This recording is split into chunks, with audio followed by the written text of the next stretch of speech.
J'espère très fortement que les actions du RENES contribueront à la stratégie et à la mise en place de ce plan sectoriel d'éducation qui est crucial pour l'amélioration des conditions de vie de la population en général. J'insiste aussi sur la nécessité de nous assurer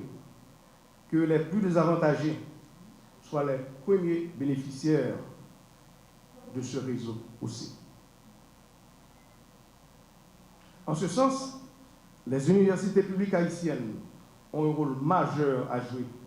dans l'augmentation de la qualification professionnelle, de la qualification citoyenne de nos jeunes, partout où ils se trouvent sur le territoire national. Le ministère encourage très fortement le RENES à travailler à terme à une adaptation des programmes des universités membres en tenant compte des effets de ce nouvel environnement global et aux besoins prioritaires du développement socio-économique, socio-spatial du pays. Je rappellerai que le ministère de l'Éducation nationale et de la formation professionnelle et en charge de l'enseignement supérieur qualifie de la création du RENES et promet de lui apporter son plein et entier soutien. Aussi, j'encourage le comité du RENES, tel que prévu dans les statuts, à entamer les démarches en vue de l'élargissement de ce réseau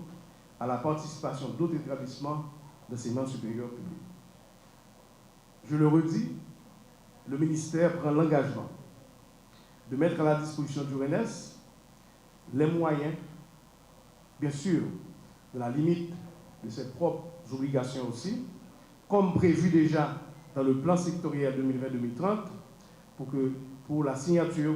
d'un protocole avec les universités publiques haïtiennes en vue de la création des mécanismes de veille technologique et du pôle d'excellence scientifique.